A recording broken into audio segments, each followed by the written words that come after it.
Ying Ying St. Clair. The Moon Lady.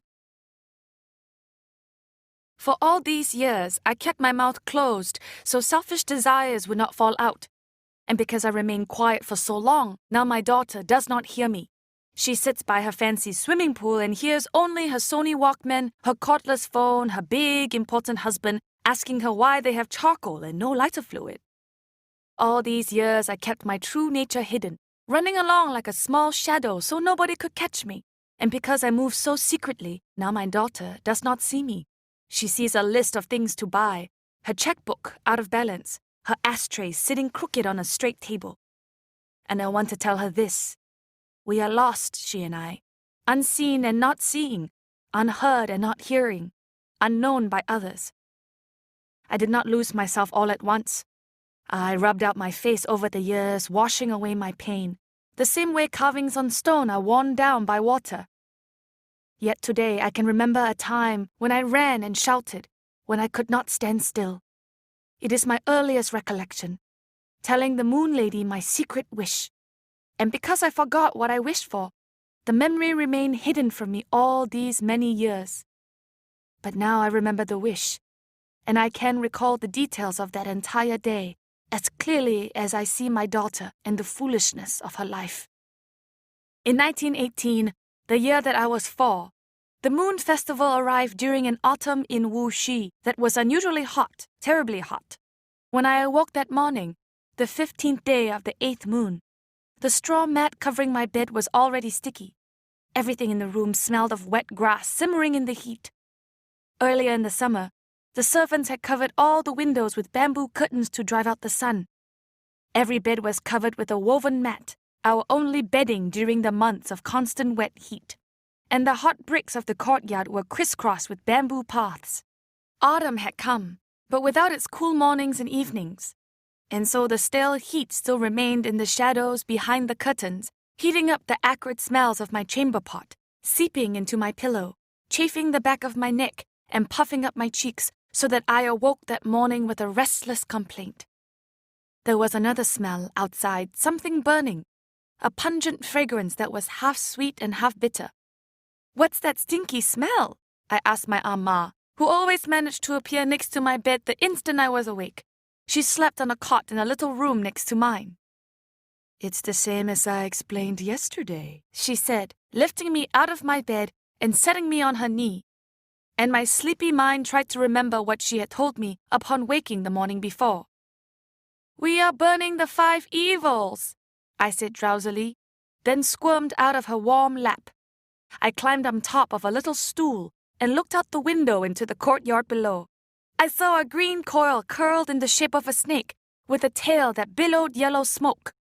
The other day, Amma had shown me that the snake had come out of a colorful box decorated with 5 evil creatures: a swimming snake, a jumping scorpion, a flying centipede, a dropping down spider, and a springing lizard.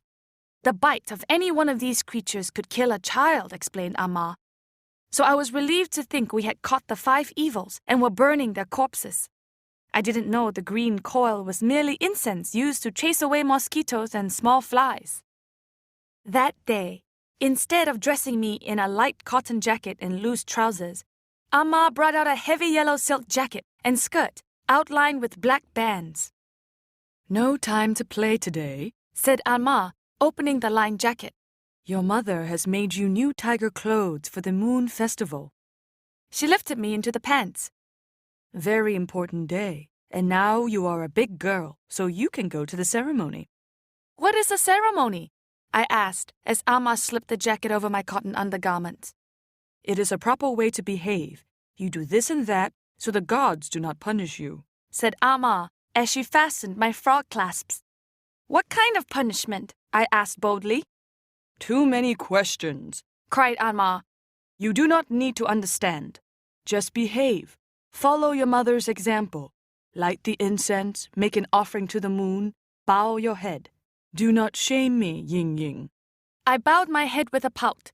I noticed the black bands on my sleeves, the tiny embroidered peonies growing from curly queues of gold thread. I remembered watching my mother pushing a silver needle in and out, gently nudging flowers and leaves and vines to bloom on the cloth. And then I heard voices in the courtyard. Standing on my stool, I strained to find them. Somebody was complaining about the heat. Feel my arm, steamed soft clear to the bone. Many relatives from the north had arrived for the moon festival and were staying for the week. Amma tried to pull a wide comb through my hair, and I pretended to tumble off the stool as soon as she reached a knot. Stand still, Ying Ying, she cried, her usual lament, while I giggled and wobbled on the stool. And then she yanked the full length of my hair like the reins of a horse, and before I could fall off the stool again, she quickly twisted my hair into a single braid off to the side, weaving it into 5 strands of colorful silk. She wound my braid into a tight ball, then arranged and snipped the loose silk strands until they fell into a neat tassel. She spun me around to inspect her handiwork. I was roasting in the lined silk jacket and pants, obviously made with a cooler day in mind. My scalp was burning with the pain of Amma's attentions. What kind of day could be worth so much suffering? Pretty, pronounced Amma, even though I wore a scowl on my face. Who is coming today? I asked. 大家. All the family, she said happily. We are going to Tai Lake. The family has rented a boat with a famous chef, and tonight, at the ceremony, you will see the Moon Lady. The Moon Lady, the Moon Lady, I said, jumping up and down with great delight. And then, after I ceased to be amazed with the pleasant sounds of my voice saying new words, I tugged Amma's sleeve and I asked, Who is the Moon Lady? Chang-O. She lives on the moon, and today is the only day you can see her and have a secret wish fulfilled. What is a secret wish? It is what you want, but cannot ask, said Amma. Why can't I ask? This is because if you ask it, it is no longer a wish, but a selfish desire, said Amma. Haven't I taught you that it is wrong to think of your own needs? A girl can never ask, only listen. Then how will the Moon Lady know my wish? You ask too much already. You can ask her because she is not an ordinary person. Satisfied at last, I immediately said, Then I will tell her I don't want to wear these clothes anymore. Did I not just explain? Said Amma. Now that you have mentioned this to me, it is not a secret wish anymore. During the morning meal, nobody seemed in a hurry to go to the lake. This person and that always eating one more thing. And after breakfast, everybody kept talking about things of little consequence. I grew more worried and unhappy by the minute. Autumn moon warms. O geese shadows return. Baba was reciting a long poem he had deciphered from ancient stone inscriptions. The third word in the next line, explained Baba, was worn off the slab, its meaning washed away by centuries of rain, almost lost to posterity forever.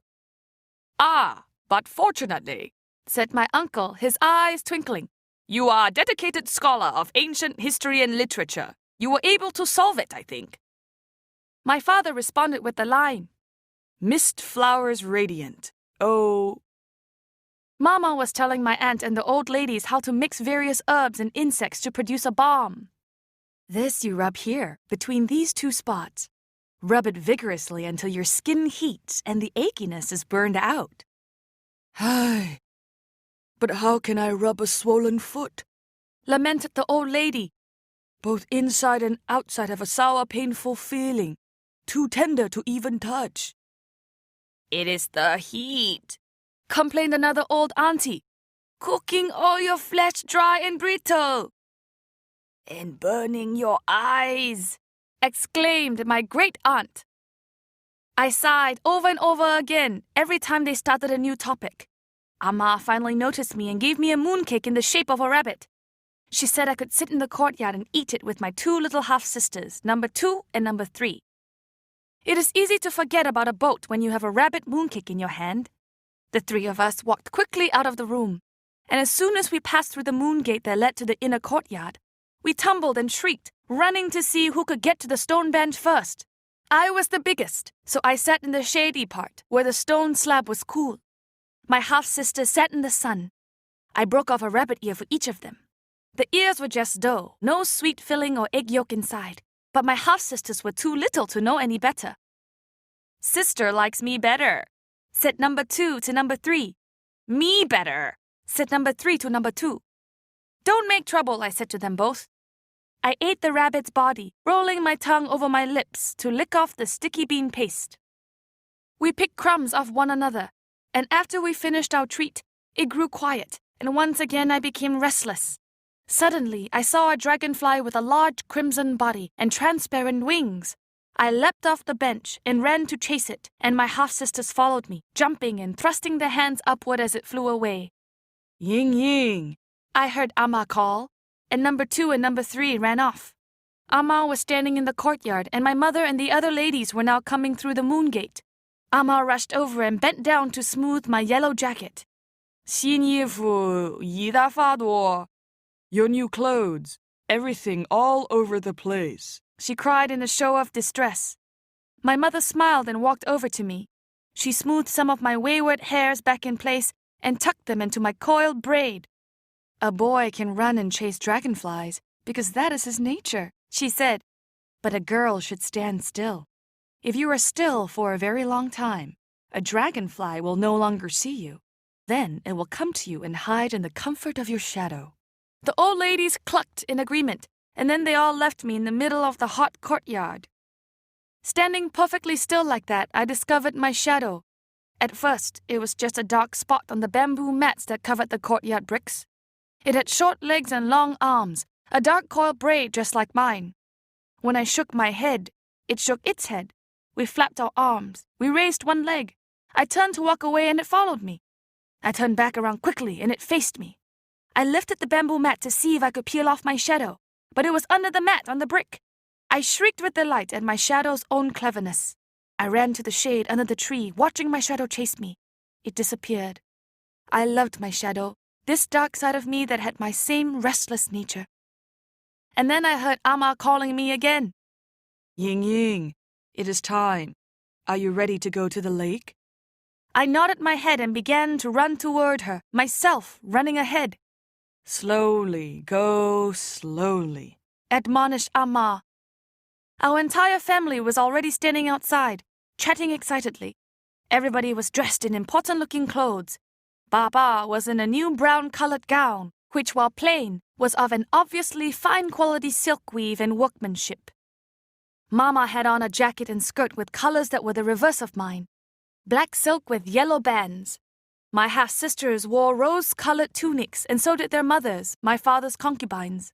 My older brother had on a blue jacket embroidered with shapes resembling Buddha's scepters for long life. Even the old ladies had put on their best clothes to celebrate. Mama's aunt, Baba's mother and her cousin, and great-uncle's fat wife, who still plucked her forehead bald and always walked as if she were crossing a slippery stream, 2 tiny steps and then a scared look. The servants had already packed and loaded a rickshaw with the day's basic provisions, a woven hamper filled with 种子, the sticky rice wrapped in lotus leaves, some filled with roasted ham, some with sweet lotus seeds, a small stove for boiling water for hot tea, another hamper containing cups and bowls and chopsticks, a cotton sack of apples, pomegranates, and pears, sweaty earthen jars of preserved meats and vegetables, stacks of red boxes lined with 4 mooncakes each, and of course, sleeping mats for our afternoon nap. Then everybody climbed into rickshaws. The younger children sitting next to their ammas. At the last moment, before we all set off, I wriggled out of Amma's grasp and jumped out of the rickshaw. I climbed into the rickshaw with my mother in it, which displeased Amma, because this was presumptuous behavior on my part, and also because Amma loved me better than her own. She had given up her own child, a baby son, when her husband had died, and she had come to our house to be my nursemaid. But I was very spoiled because of her. She had never taught me to think about her feelings, so I thought of Amma only as someone for my comfort, the way you might think of a fan in the summer or a heater in the winter, a blessing you appreciate and love only when it is no longer there. When we arrived on the lake, I was disappointed to feel no cooling breezes. Our rickshaw pullers were soaked with sweat, and their mouths were open and panting like horses. At the dock, I watched as the old ladies and men started climbing aboard a large boat our family had rented. The boat looked like a floating tea house, with an open-air pavilion larger than the one in our courtyard. It had many red columns and a peaked tile roof, and behind that what looked like a garden house with round windows. When it was our turn, Amma grasped my hand tightly, and we bounced across the plank. But as soon as my feet touched the deck, I sprang free, and together with number 2 and number 3, I pushed my way past people's legs and closed in billows of dark and bright silk clothes, trying to see who would be the first to run the length of the boat. I loved the unsteady feeling of almost falling one way, then another. Red lanterns hanging from the roof and railings swayed, as if pushed by a breeze. My half-sisters and I ran our fingers over benches and small tables in the pavilion. We traced our fingers over the patterns of the ornamental wood railings and poked our faces through openings to see the water below. And then there were more things to find. I opened a heavy door leading into the garden house and ran past a room that looked like a large sitting area. My sisters followed behind, laughing. Through another door, I saw people in a kitchen. A man holding a big cleaver turned and saw us, then called to us, as we shyly smiled and backed away.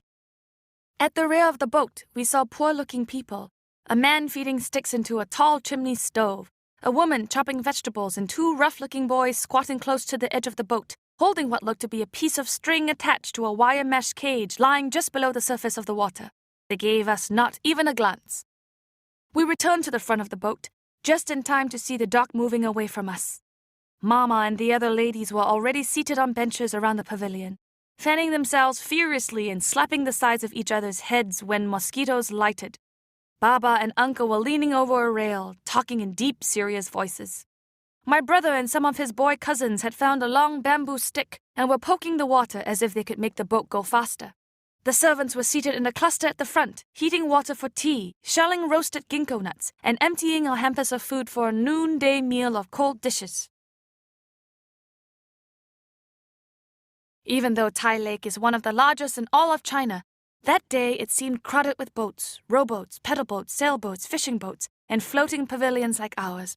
So we often passed other people leaning out to trail their hands in the cool water, some drifting by asleep beneath a cloth canopy or oil-coated umbrella.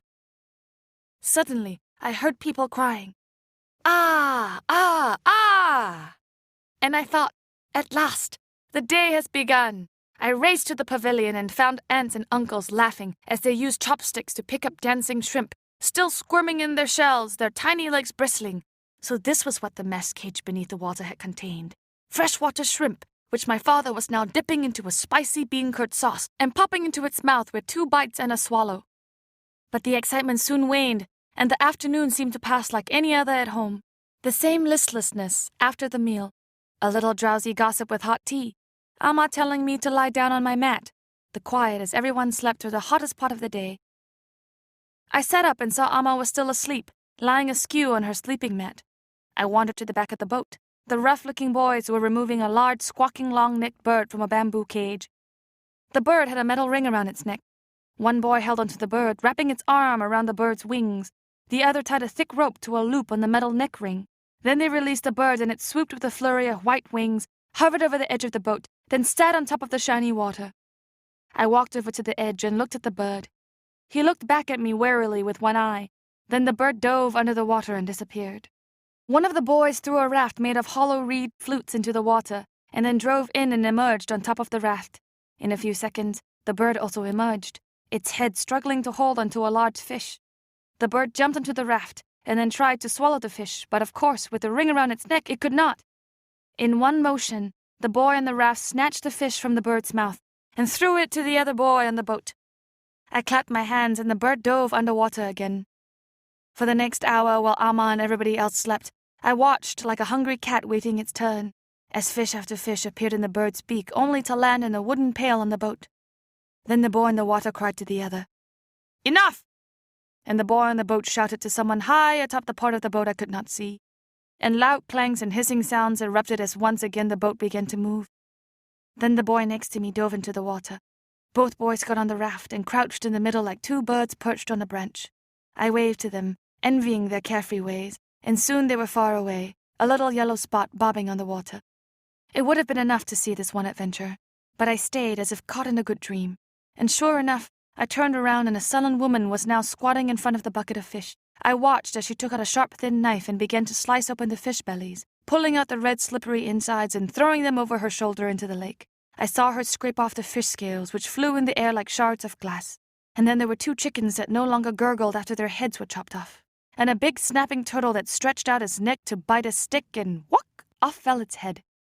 And dark masses of thin freshwater eels swimming furiously in a pot. Then the woman carried everything without a word into the kitchen, and there was nothing else to see. It was not until then, too late, that I saw my new clothes, and the spots of blood, flecks of fish scales, bits of feather and mud. What a strange mind I had! In my panic, in hearing waking voices toward the front of the boat, I quickly dipped my hands in the bowl of turtle's blood and smeared this on my sleeves and on the front of my pants and jacket. And this is what I truly thought, that I could cover these spots by painting all my clothes crimson red, and that if I stood perfectly still, no one would notice this change. That is how Amma found me, an apparition covered with blood. I can still see her voice, screaming in terror, running over to see what pieces of my body were missing, what leaky holes had appeared. And when she found nothing, after inspecting my ears and my nose and counting my fingers, she called me names using words I had never heard before. But they sounded evil, the way she hurled and spat the words out. She yanked off my jacket, pulled off my pants. She said I smelled like something evil, this. And I looked like something evil, that.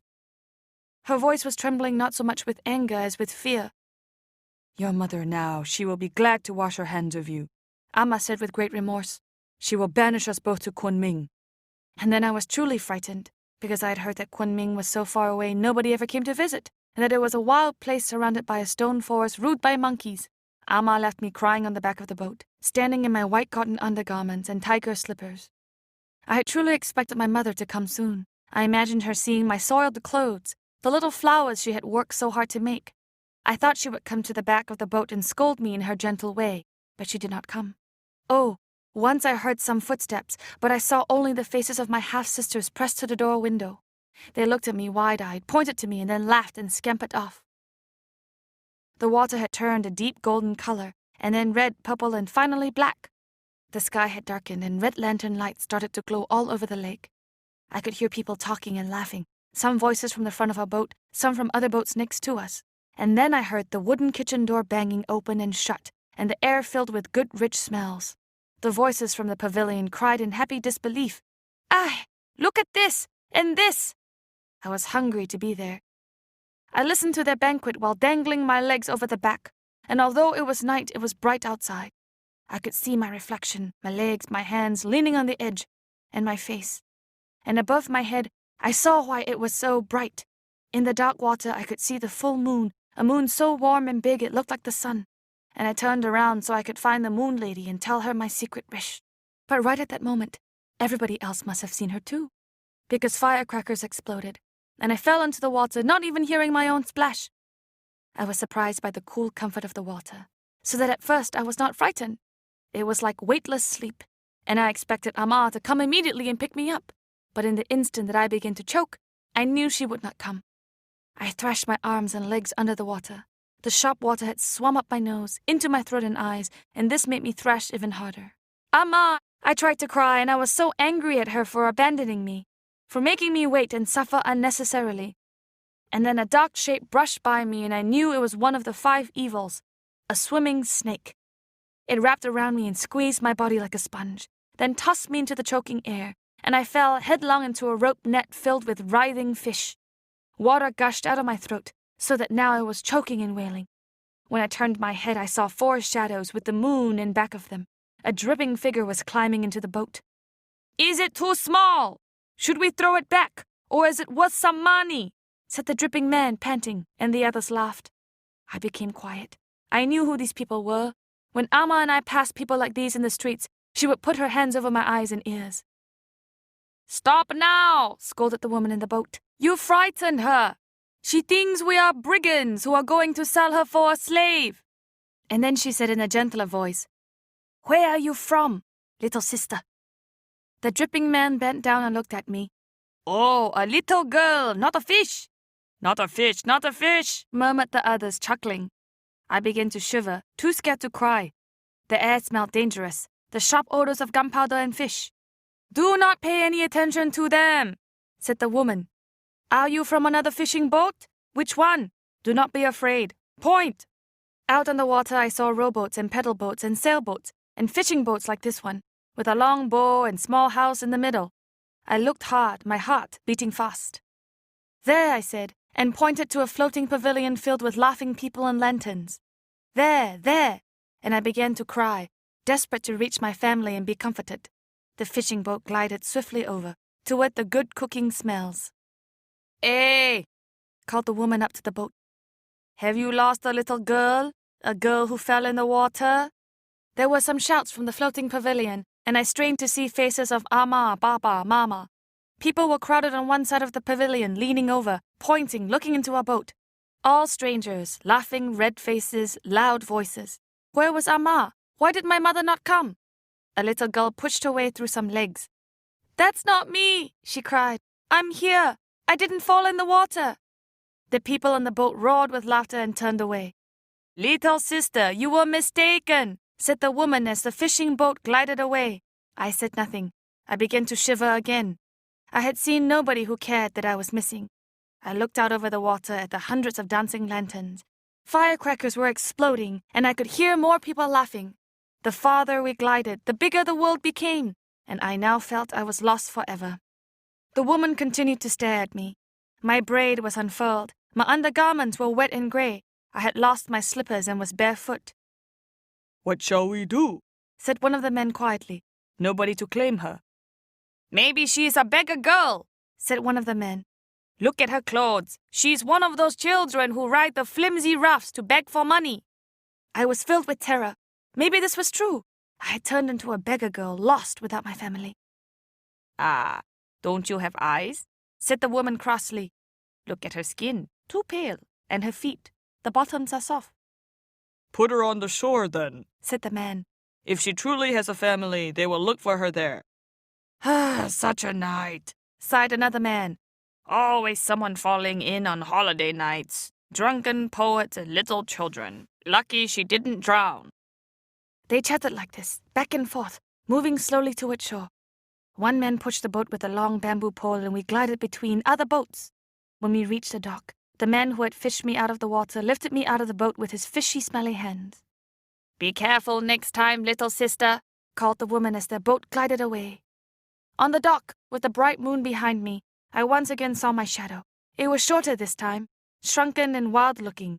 We ran together over to some bushes along a walkway and hid. In this hiding place, I could hear people talking as they walked by. I could hear frogs and crickets, and then flutes and tinkling cymbals, a sounding gong and drums. I looked through the branches of the bushes, and in front I could see a crowd of people, and above them a stage holding up the moon. A young man burst out from the side of a stage and told the crowd, "And now, the Moon Lady will come and tell her sad tale to you, in a shadow play classically sung." The Moon Lady, I thought, and the very sound of those magic words made me forget my troubles. I heard more cymbals and gongs, and then the shadow of a woman appeared against the moon. Her hair was undone, and she was combing it. She began to speak. Such a sweet, wailing voice.